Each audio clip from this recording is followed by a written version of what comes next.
In Tamil Nadu, a youth was set upon by 4 assailants who cornered him and cut off his sacred thread or Janeu.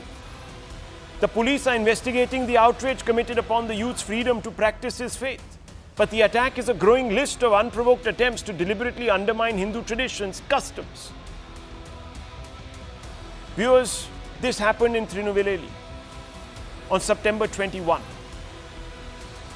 And this has become a major point of contention in the state. Not enough people are speaking about it, viewers, of course, because the administration there right now is not reflexively in any way sympathetic to the Sanatani cause.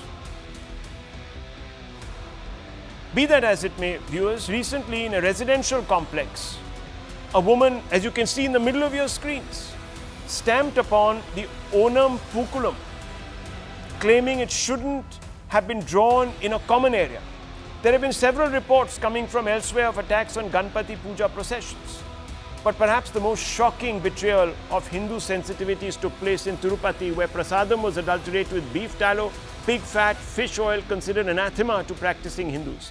The question is, why in the land of their birth are Hindus and their traditions not being taken seriously? Why are they vulnerable? Let's speak to S. Gurumurthy, the editor of the iconic Tughlaq magazine, to get a sense really of these issues. Thank you, first of all, Mr. Gurumurthy, for taking the time out. This is a very important subject and your contribution is always valued, even by our viewers. Mr. Gurumurthy, first things first, does it surprise you that liberties were taken with the sanctity of the prasadam offered at Tirupati temple?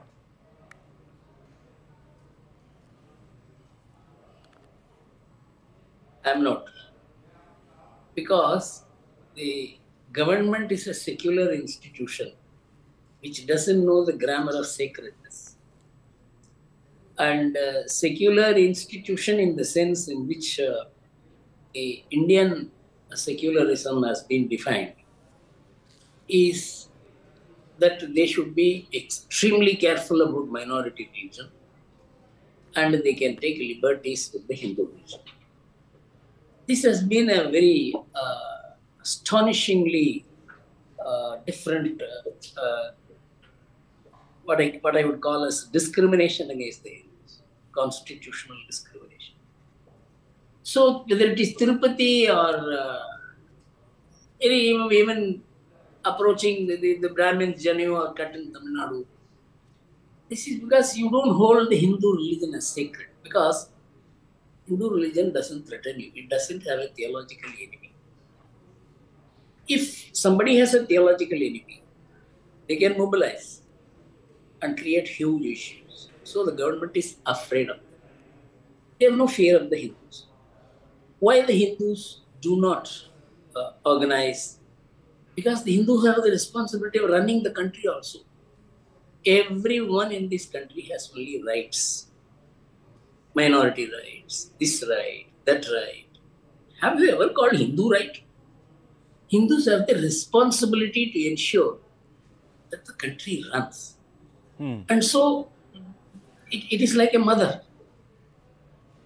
Hinduism as a philosophy also accommodates this. So I am not surprised. Okay. It will take a very long time for the Hindus and the state to align. So would you, Mr. Gurumurthy, put this down simply to the failure of the state to regulate itself with regards to the Hindu faith or religions in their entirety, or is there something more insidious at work here? See, there are two things.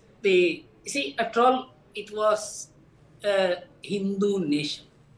Hindu nation in the sense it was never against anyone. But it was Hindu nation because people moved from one end of the country to the other for expressing their great devotion for the country. This is what Mahatma Gandhi says. What brings the country together are these Punya Kshetras, these rivers, sacred rivers. So there is a responsibility for the government. It is not 1 or 2 or 3 places. There are hundreds of places to which people go. And so the government has the responsibility to maintain the sanctity and the sacredness of these places. and it requires government support. And that is where I think Hindus are at a disadvantage.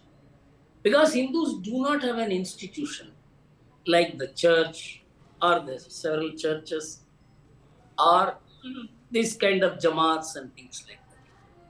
So being not organized, if any religion needs the support of the government, it is Hinduism.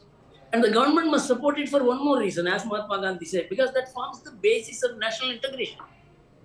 This is not something which the Indian discourse recognizes. So, this is the problem. So the question is, how should we ensure that the sanctity of Hindu places of worship is never defiled, for example? You see, it can only be by large-scale awareness. For example, I have been a Hindu activist for a very long time, from 1970s. It is the Ram Janmabhoomi movement which shifted the ecosystem, which made the Hindus assert themselves. But the whole world pounced on them. The secular, the liberal, the Muslims, the Christians, the vote-hungry politicians. It took 40 years for the Hindu movement to assert itself, because the Hindu movement did not behave like the minority movement, because there will be chaos if the Hindus behave irresponsibly. So they have to launch a movement, at the same time run the country. So it's a long road. My feeling is that the day Hindus are able to tell the politicians that you can't take us for granted, because if you take us for granted, there will be chaos. And if you take us for granted, there will be no one to back you. The power system is today backed by the majority community. You are dividing the majority community to secure that support, which is again cutting at the root of the nation. What unites you, the politicians are dividing. It's a very, this is where I think the Ram Janmabhoomi movement made a huge shift. So my view is that it is not possible for a long time for these parties. These are all ultimately family-based parties which are there to make money and things like that. True. You know, they will not be able to sustain for long. But there is a contradiction. Any attempt to organize is viewed by the left ecosystem as an attempt at revivalism, Hindu revivalism, and dismissed as a threat to India's secular fabric, Mr. Gurumurthy. See, this is bound to be. This is bound to be there all over the world. For instance, if you take about what's happening in Europe, Europe is almost a lost cause. There, the right wing is struggling to maintain a basic sense of nationhood and their identity. The same thing there also. What's happening in America? You see, the liberals have set off an irresponsible, anarchist way of discourse, debate, and political action. So, it is a global level issue. Only Islam has been able to counter it, because liberalism is afraid of Islam, terrified. So, it shakes hands with Islam. And that is proving to be a problem for Europe and America. And Russia is realizing, to some extent China is realizing, even the Middle East is realizing. I had a discussion with Mr. Ali Issa, who was the World Muslim League Secretary General, and he is also in charge of the Mecca and Medina mosques. He told me very plainly, the Muslims are today afraid of extremist ideology. And extremist ideology has become the mainstream ideology. It is not a personal conversation he made. This was in the open Vivekananda Foundation lecture. And he even went to the extent of saying, the only religion which preaches that all religions are true, Hinduism, that is the only solution to the world. Who is talking? The World Muslim League Secretary General. It's all recorded. Yes. Because of vote and vote bank considerations, our politicians are selling the country the country's conscience, bit by bit. But the world is awakening. We have got partners all over. So I don't think the Hindu movement can be pressurized as revivalist or anything in future, because all over the world, the threat is being recognized today. This is my study. I've written about it quite extensively in the Vivekananda International Foundation's document with authenticity and backing. Well, Mr. Gurumurthy, many people are now saying, and perhaps this is out of a sense of sort of knee-jerkism or what have you, that there's time for a nationwide blasphemy law. What are your views? You see, this blasphemy is actually a product of Abrahamism. This blasphemy law is being used only to defame the Hindus.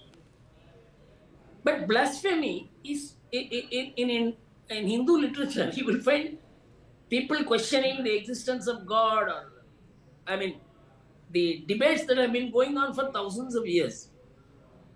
They always say that there is a scope for disbelievers, non-believers. But what is happening?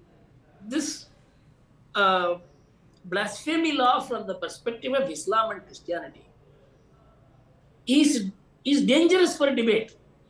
So you cannot have a debate about Islam and Christianity, their faith. In fact, there was one great theologian, Hans Kung, who formulated the 1965 Vatican Council, Second Vatican Council. He wrote that there must be three principles on which there has to be a global debate, otherwise there will be war. He said there must be dialogue between religions. 2, if there is no dialogue between religions, there will be war. But if there has to be a dialogue between religions, all religious beliefs have to be openly discussed. Hinduism can do it. Islam and Christianity cannot do it. Because if their faith is unraveled, the religion collapses. He was sacked. He was the greatest theologian of the Catholic Church till 1990s. They cannot. There is a big problem. There is a catch. So I think all this, there are different forces working. My own view is that this blasphemy law is to protect the Islamic and Christian faiths, the Abrahamic faiths, from coming into public debate. Well, thank you, Mr. Gurumurthy, for taking the time out and putting this into context. A large number of people are wondering why this is happening repeatedly, and those visuals, viewers, tell you the entire story. You also saw disturbing visuals of processionists being pelted stones, etc. So basically, need to organize ourselves. If you don't, you're going to have a few problems.